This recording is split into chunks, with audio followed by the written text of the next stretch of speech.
Hi everybody and welcome back to Rate My Portfolio. Today we're going to be looking at something completely different. Now, don't get me wrong, we will still be looking at digital marketing portfolios. However, we're going to be looking at the atomic portfolio. Now, the atomic portfolio, some of you might be wondering, what the heck's that?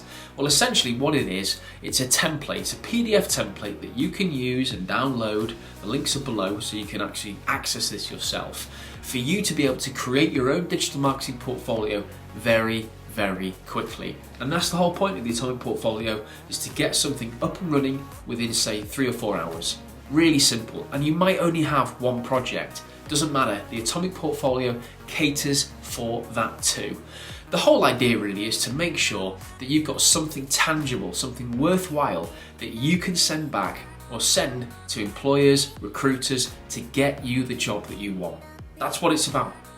So please, check the links in the description below, have a look at the atomic portfolio, see if it works for you. Now, the reason we're looking at the atomic portfolio today is because Viktoria Jancurova has sent me her atomic portfolio. When I received it in my LinkedIn inbox the other week, I was blown away. I had no idea that someone would create an atomic portfolio so quickly, but she has. And I'm really excited to look at this. I've not seen it yet, so what I'm going to do now with you is explore this and go through it. And of course, if there's any feedback, I'll provide feedback. And if there's any sort of areas we can take inspiration from, we'll do the same. But ultimately, all of you that watch my videos, all 160 of you that have subscribed, I thank you so much for doing this. I'm blown away that I got even past 10 subscribers, but that's not really the point. The point is that you're watching this and you're learning from it. And the main point of these videos really is to make sure that you take something away, make sure that you actually have something that you can learn from to build your own portfolio. That's all that I care about. Build your own, get the job you want. Okay, so let's have a look at Viktoria's portfolio. Okay, wow, brilliant. So this is classic atomic portfolio setup here done by Viktoria. We have in the top left-hand corner, we have Viktoria's name. On the right-hand side, we have the profile picture, and then we have in the box below what it is that she does and her profession. This is exactly what we want from a digital marketing portfolio. It shows the hiring manager and the recruiter exactly who you are. No messing around, no waffle. It's sharp, it's clear, it's concise. Let's have a look at the text below. So, hi, I'm Viktoria, an aspiring content manager and creator. I'm always up to date with the newest trends on social media and have great ideas and plans on how to implement them. Good. Project is called Worldwide Napier. Great. So let's find out a little bit more about this. So, Viktoria's being content creation, postings on social media, weekly meetings to review content. Good. And we've got a little bit more information below. So let's have a look at this. In my first year of university, I joined the language magazine, where we created and printed an issue each semester, right? I have joined a social media team where we're responsible for the creation of engaging posts, brilliant. Among all our social media, we've got Twitter, Instagram, Facebook, LinkedIn, brilliant. We're growing our follower base and marketing the magazine, not just at our university, but letting other language students participate. That's really interesting, I love this. And then on the right-hand side, in typical atomic portfolio fashion, we have an image, and Viktoria, you've included an image there of the Worldwide Napier magazine. Excellent, like this. Okay, so let's go down to the next page. What have we got here? We've got content creation, team leader, and member of management. Okay, so what I'm getting here is that you've obviously, Viktoria, you've taken a slight step up here in terms of the way that you're working with Worldwide Napier, and you've increased your organisational skills and your team management. Brilliant. So after 1 year of being a member of Worldwide Napier, I got promoted to become a leader of the content creation team, as well as took part in the management of the magazine. Great. And on the right hand side again, we have an image here which explains. Okay, let's go to the next page before I start talking about this particular project. Right, yeah, okay, so merchandise and marketing, brand identity management, reviewing and confirming orders, and lead generation. And on the right hand side again, images. I like these, really smart, good designs. During my time in the management team and lead with the content creation team, we collaborated with the PR team, created our own branded merchandise. Right, smart. And we closely worked together to market our branded hoodies and face masks to increase sales and revenue. Perfect. Is there another project page after this? No, that's another one. Okay, right. Really, really interesting, this, Victoria. So let's go through this first project. With this project, what I'd be looking at first is to label it as such. Although Worldwide Napier is quite clear that it's obviously a product or a brand, I would be putting somewhere that this is project number 1 of your portfolio. Just spell it out to the user. That's the most important thing. Whoever's going to read this needs to know that it's going to be your first digital marketing project that you're highlighting. So that's what I would do here. I love the branded colours. I like the fact that they're all consistent and you've kept that. That's really smart. It keeps the feel and the language of the design moving, smoothly across the actual portfolio, which is good. The other thing I like is the fact that your font sizes are not too small, and I've tested this on tablet and mobile. I've tested your portfolio, and it is legible and readable on every device. And that's one thing you must, pay attention to here with PDFs, not just you, Victoria, but everybody that's watching this. With a PDF, yes, they are of course designed for all different types of ratios and resolutions of screen. But what they're not very good at is being responsive. It's hard to have a responsive PDF.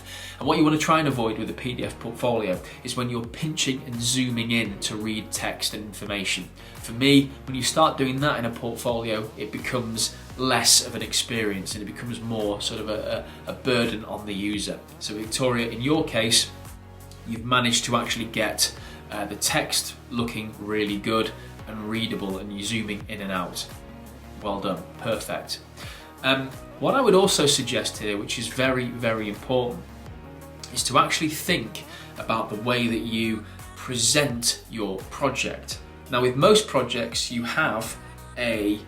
should have a rationale, you should have a methodology, and you should have a result, okay? That's quite important. So when you talk about what you've done with Worldwide Napier, I suggest what you do is you create the rationale behind some of the posts that you did. What was the reason? Was it to build brand awareness? Was it to attract attention for an event? What was it? What was your angle? Methodology. How did you go about doing this? So what was it that you actually did? What were the tools that you used? How long did it take you to create these posts? That sort of thing. Who did you collaborate with, etc. What about social media optimization? What did you do there? So you get the gist of that. Keep it brief and succinct, but I think that that's important as well. And then finally, if you have the ability to show a result, do it, because that is really, really important. Make sure that when you do have a project that you have results, include them, because hiring managers and recruiters, they want to see an output, and if you can provide that output and show them, that's really, really powerful. One thing I will say in results though is don't get too hung up about the result being small or tiny or not very good in your opinion. That doesn't matter. All hiring managers and recruiters want to see is that you can create something and have an output. That's really how they're thinking.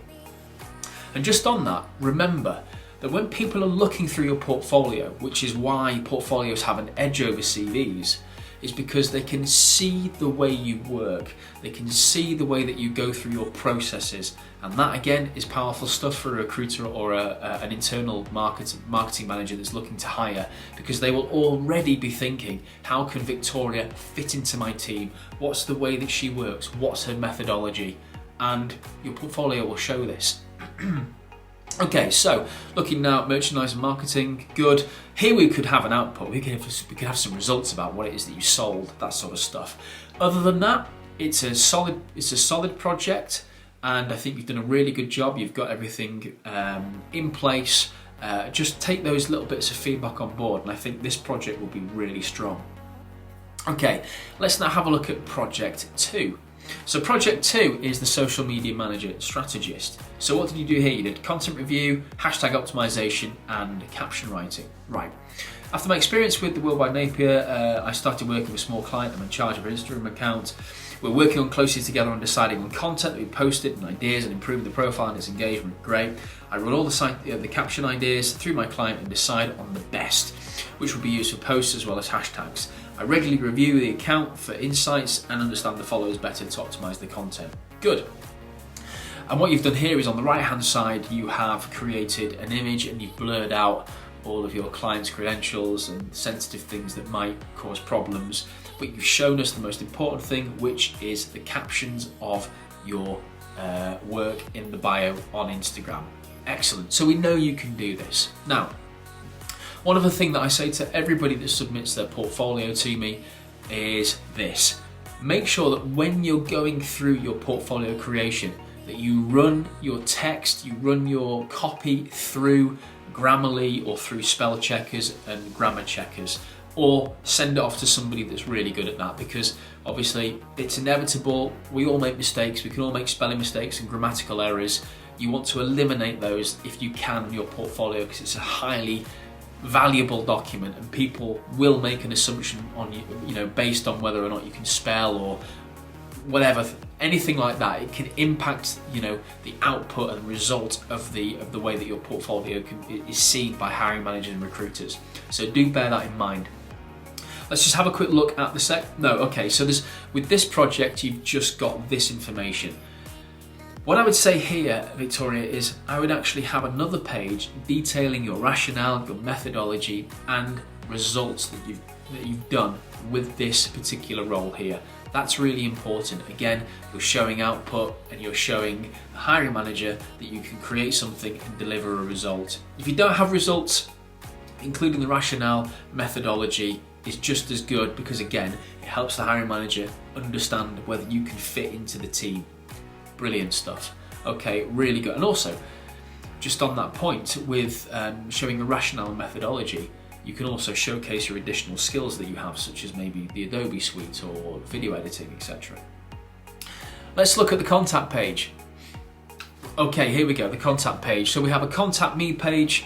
Again, lovely bold colours, and of course, sticking the personal branding throughout the course of this portfolio, which is great.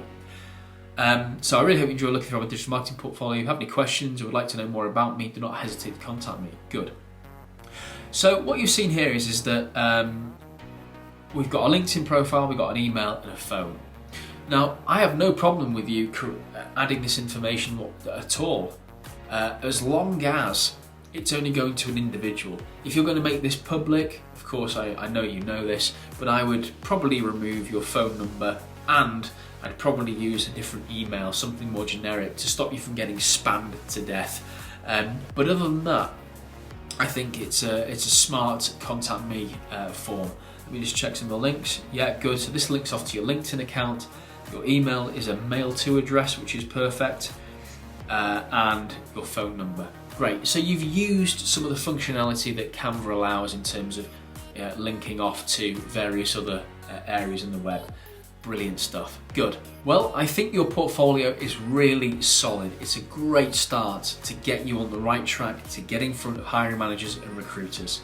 If you take on board my advice that I gave you in terms of adding a rationale, methodology, and any outputs or results that you have, include that. Include that and include those, because I think that will make your portfolio really strong. Once you've done that, you are pretty much there. Run it through a spell checker, grammar check, always worth doing. Send it to somebody else to look at as well and scrutinise, but really you're on the way to a really solid portfolio. I love the fact that it's 8 pages long. With the inclusion of a couple more pages, you'll make it 10, but it's digestible, it's snappy, everything is, there's no large, big, bulky text, and there's, the information is short, sharp, concise, and crisp, and that's what you need with a portfolio. Hiring managers don't have time to wade through pages and pages and pages and pages in most cases. Thanks so much again, Victoria, for submitting your Atomic portfolio. I absolutely love it. I think it's brilliant. I can't wait to see the revised version. Please send that to me. And if you are watching this and you have a digital marketing portfolio and you want to send it to me to review, then please do. My contact details are in the description below. Of course, subscribe to this channel if you'd like. It'd be really good to build the community up. Give the thumbs up if you thought this was worthwhile. Leave a comment, feedback. I'm always open for feedback. How can I improve these videos? Is there anything else that I can do to make these videos better for you? I'm trying to sort of up my game in terms of production value, but is there something else that I could add that I'm missing? Let me know, please. I'm always open to suggestions. In the meantime, I will see you next week, and thanks so much for watching. Take care. Bye.